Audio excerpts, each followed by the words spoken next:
Hai hai hai, Assalamualaikum warahmatullahi wabarakatuh. Ketemu lagi sama aku, Kak Melson, yang bakalan nemenin kalian belajar IPAD. Nah, teman-teman, di pertemuan ketiga ini kita bakalan belajar tentang sistem tata surya. Nah, apa sih sistem tata surya itu? Yuk kita bahas. Nah, tujuan pembelajaran kita kali ini yaitu yang pertama untuk mengetahui apa sih pengertian dari tata surya, dan yang kedua itu untuk mengetahui anggota-anggota tata surya serta deskripsinya seperti ciri-ciri, jarak, posisi, dan lain-lain.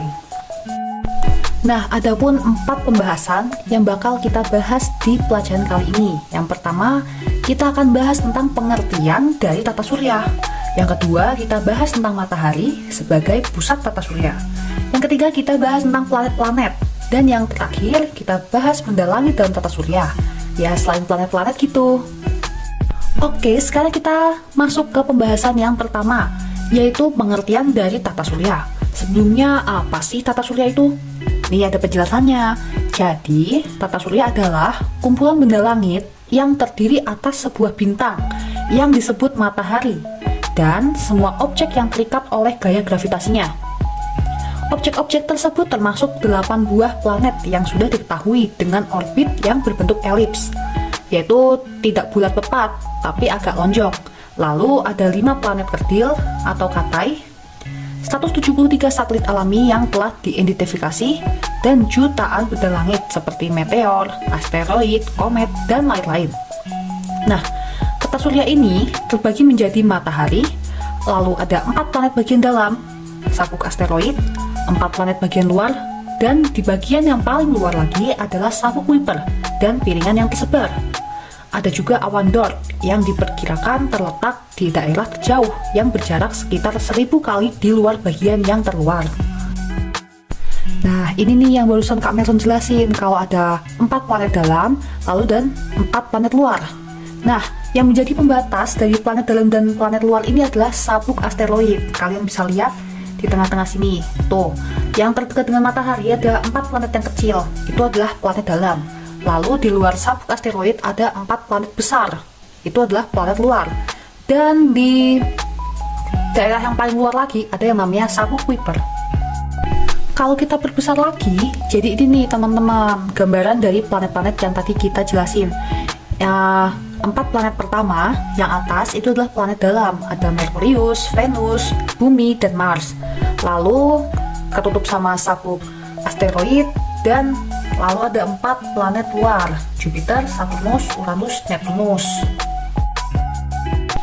Oke, sekarang kita next ke pembahasan kita yang kedua, yaitu matahari sebagai pusat tata surya. Nah, matahari ini merupakan pusat peredaran benda langit. Matahari dan benda-benda langit lainnya berada dalam satu sistem. Sistem itu disebut dengan sistem tata surya. Jadi, sistem tata surya adalah sistem yang tersusun oleh matahari sebagai pusat dan benda langit yang mengelilinginya. Adapun penjelasan tentang matahari yang lebih rinci. Nah, matahari adalah pusat dari tata surya yang merupakan bintang sejati karena dapat memancarkan cahaya sendiri. Matahari menjadi anggota tata surya yang terbesar karena hampir seluruh massa tata surya terkumpul pada matahari sebanyak 98%. Nah, matahari sebagai tata surya ini adalah jenis bintang generasi kedua. Matahari terbentuk kira-kira 4,4 tahun yang lalu. Lalu berbentuk gumpalan gas yang berbijar, yang terdiri dari gas, terutama gas hidrogen. Menurut para ahli astronomi, bahan-bahan pembentuk matahari ini berasal dari ledakan generasi pertama. Matahari memiliki diameter sepanjang 1.392.500 km. Kira-kira ukuran ini 109 kali diameter bumi dan 10 kali lebih besar dari planet Jupiter. Nah, karena tadi kita udah tahu penjelasan tentang matahari itu apa, sekarang kita bahas tentang susunan-susunan dari dalam matahari. Secara umum, matahari itu tersusun dari beberapa lapisan yang terdiri dari korona, kromosfer, fotosfer, dan lapisan inti. Nah, yang pertama korona. Tapi ini bukan korona yang sekarang lagi viral ya. Nah, korona di matahari itu adalah lapisan luar atmosfer matahari. Bentuk korona seperti mahkota dengan warna keabu-abuan dan bisa terlihat saat terjadi gerhana matahari total. Ketebalannya sekitar 700.000 km dan suhunya mencapai 1 juta Kelvin. Lalu ada kromosfer. Kromosfer adalah lapisan di atas fluosfer dan di bawahnya korona dan bertindak sebagai atmosfer matahari. Kromosfer terlihat berbentuk gelang merah yang mengelilingi bulan pada waktu terjadi gerhana matahari total. Ketebalannya sekitar 2000 km dan suhunya mencapai 4500 Kelvin. Yang ketiga ada fotosfer. Fotosfer adalah bagian permukaan matahari. Lapisan ini mengeluarkan cahaya sehingga mampu memberikan penerangan sehari-hari. Suhu pada lapisan ini mencapai 6000 Kelvin dan memiliki ketebalan sepanjang 300 km. Dan yang terakhir adalah inti dari matahari. Nah, inti matahari ini adalah lapisan paling dalam dari matahari, tempat berlangsungnya reaksi fusi yang menghasilkan energi bagi matahari. Meskipun volumenya hanya 1/50 volume seluruh matahari, tetapi massa ini sangat besar, yakni setengah dari massa matahari seluruhnya. Bagian inti ini membangkitkan 99% energi yang dibangkitkan oleh matahari, teman-teman. Oke, kita ke pembahasan selanjutnya yaitu tentang planet. Tapi teman-teman, sebelum kita kenalan sama planet-planet, ada baiknya kita ketahui dulu apa sih planet itu. Nah, jadi planet adalah benda langit yang mengelilingi matahari dengan lintasan tertentu dan bergaris tengah lebih dari 4000 km. Planet memantulkan cahaya yang diterima dari matahari.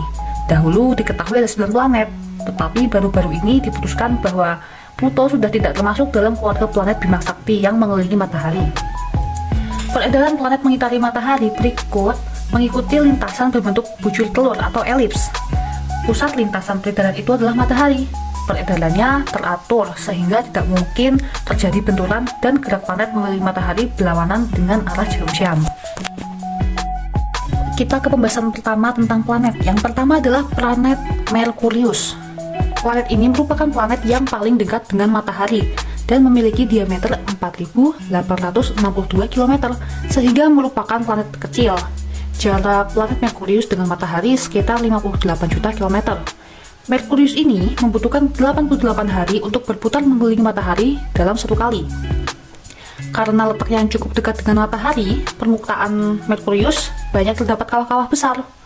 Nah, Merkurius ini terlihat paling terang dari bumi dan kadang-kadang menampakkan diri sebagai titik kecil saat matahari terbenam atau fase mengisi.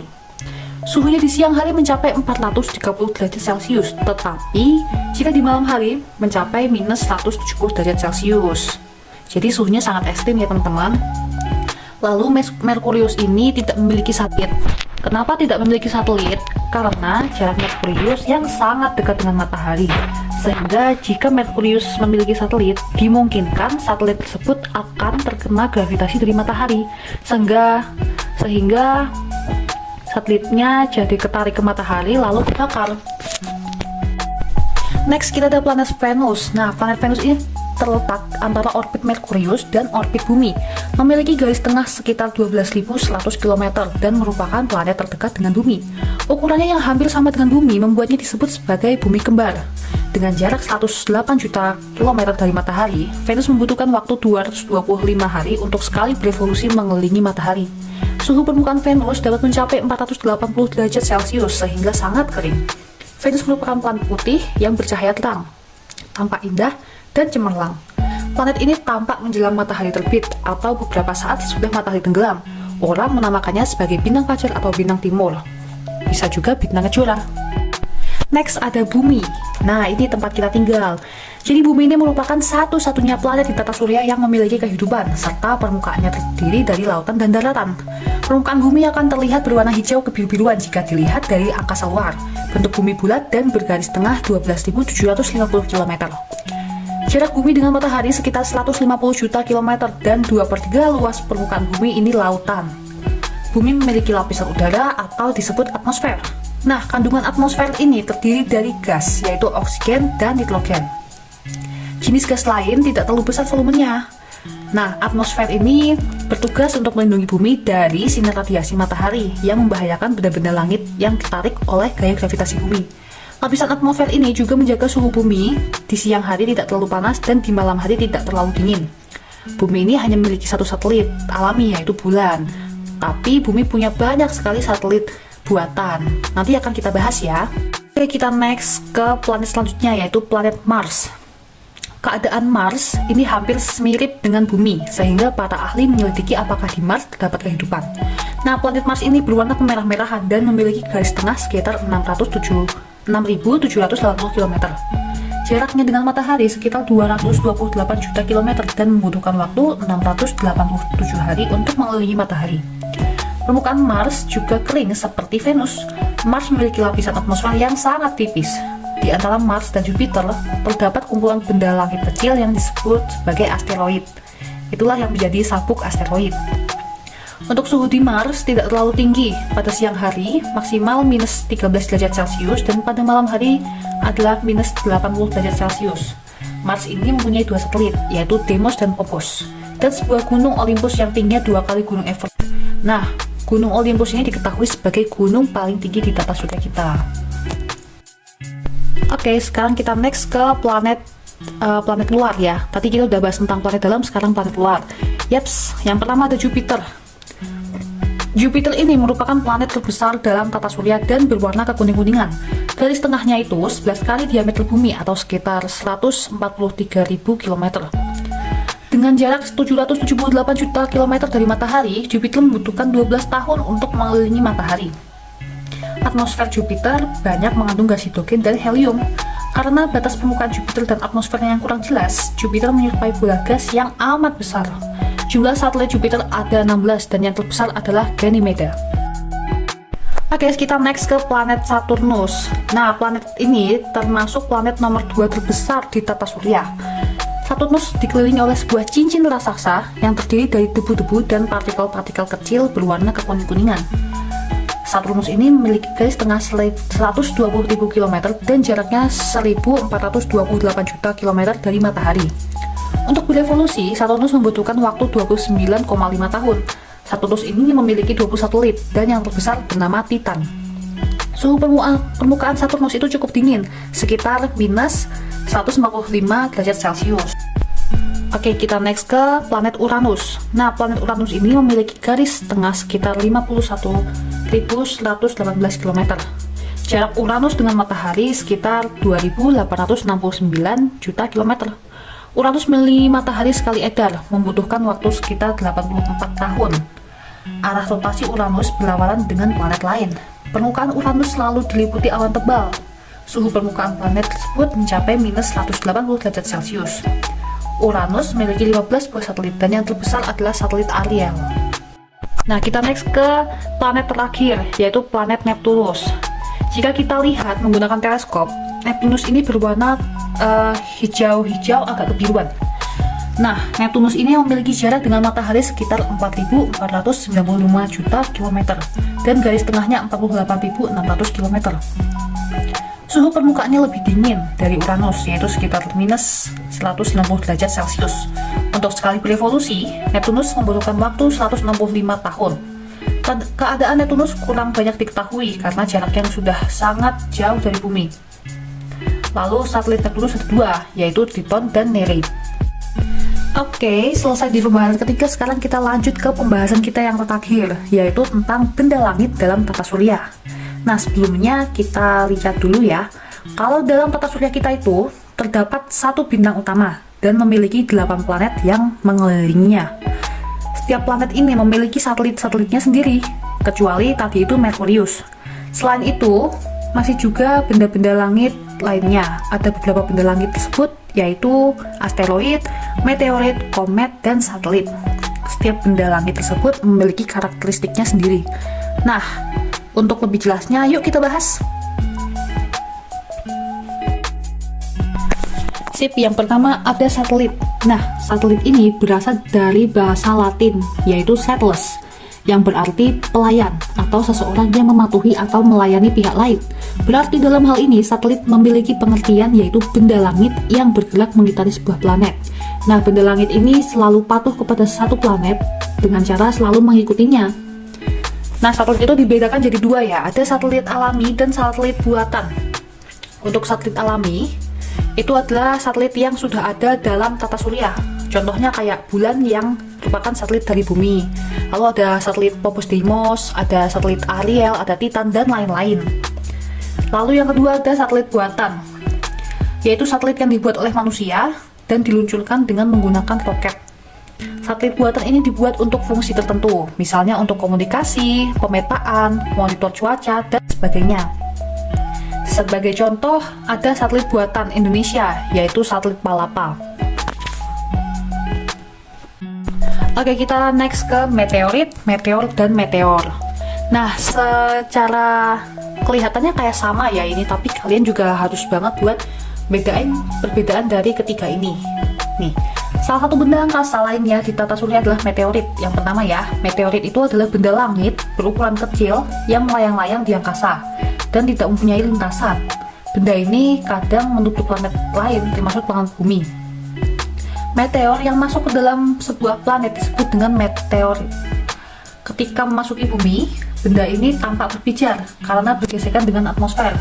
Sebagian besar meteor habis bergesekan dengan atmosfer tersebut, tapi ada juga yang sempat sampai ke permukaan bumi, yang disebut sebagai meteorit. Meteor juga disebut sebagai bintang jatuh atau bintang beralih. Jadi ini ya gambarnya, yang atas ini kalian bisa lihat, yang pertama meteorit yang pakai D, itu benda langit yang melayang-layang di angkasa. Tapi ketika meteorit itu masuk ke dalam atmosfer bumi, dia berubah nama jadi meteor. Nah, meteor ini dia jadi berapi-api karena bergesekan dengan atmosfer. Dia jatuh, ada yang habis terbakar, ada yang berhasil jatuh ke bumi. Nah, yang jatuh ke bumi itu disebut sebagai meteorit, pakai huruf T ya. Dan itu ya bentuknya seperti batuan biasa sebenarnya. Sips, kita next ke komet. Komet itu adalah benda langit yang mengelilingi matahari dengan orbit yang berbentuk sangat lonjong. Komet menyerupai bintang. Komet itu sering disebut sebagai bintang berekor, meski sebenarnya itu anggapannya kurang tepat. Karena kalau bintang itu memancarkan cahaya sendiri, sedangkan kalau komet itu tidak memancarkan cahaya. Komet itu tersusun atas gas, es, dan debu. Saat komet bergerak mendekati matahari, lapisan es pada komet menguap. Kumpulan uap dan debu itu terdorong oleh angin matahari sehingga menjauhi matahari. Itu sebabnya saat komet mendekati matahari, ekornya berada di belakang, sedangkan saat komet jauh dari matahari, ekornya ada di depan. Panjang ekor komet dapat mencapai jutaan kilometer. Semakin dekat dengan matahari, ekornya semakin panjang. Nah, komet di angkasa diperkirakan 100 miliar lebih. Komet paling terang dan terkenal adalah komet Halley. Komet ini muncul 76 tahun sekali. Selain Halley, ada komet Encke yang muncul 3,3 tahun sekali. Ada komet Biela yang muncul 6,6 tahun sekali, dan komet Kohoutek muncul 2 tahun sekali. Nah, kita next sudah sampai di pembahasan yang terakhir, yaitu asteroid. Asteroid ini merupakan bongkahan batu langit dan sisa logam dengan ukuran beragam dan tidak beraturan. Asteroid ini merupakan sisa pembentukan tata surya di masa lalu. Jadi dia kayak pecahan-pecahan dari berbagai benda tata surya di masa lalu. Sebagian asteroid yang terdapat di tata surya berada di antara planet Mars dan Jupiter yang disebut sebagai sabuk asteroid. Mereka bergelombol, membentuk suatu gugusan menyerupai sabuk, dan bersama mengorbit matahari, yang disebut sabuk asteroid ya. Nah, sabuk asteroid ini merupakan rumah bagi ratusan ribu asteroid, dari yang ukurannya kecil, kayak debu, hingga yang sebesar miniatur planet. Beberapa di antara asteroid itu diberi nama. Contohnya ada Ceres, Pallas, Juno, Eros, dan Vesta. Diameter asteroid berkisar antara 1 sampai 150 km. Masa keseluruhan asteroid ini hanya 0,01 massa bumi. Selain di antara orbit Mars dan Jupiter, asteroid juga ditemukan di antara Saturnus dan Uranus. Asteroid ini diberi nama Chiron. Oke, jadi segitu dulu pembahasan tentang tata surya kita. Nah, kalau adik-adik ada pertanyaan, boleh banget buat tanya di grup atau kita bahas lagi di sesi Google Meet nanti ya. Nah, kalau ada salah kata, Kak Melson mohon dimaafkan. Wabillahi taufik wal hidayah. Wassalamualaikum warahmatullahi wabarakatuh. Semangat semuanya!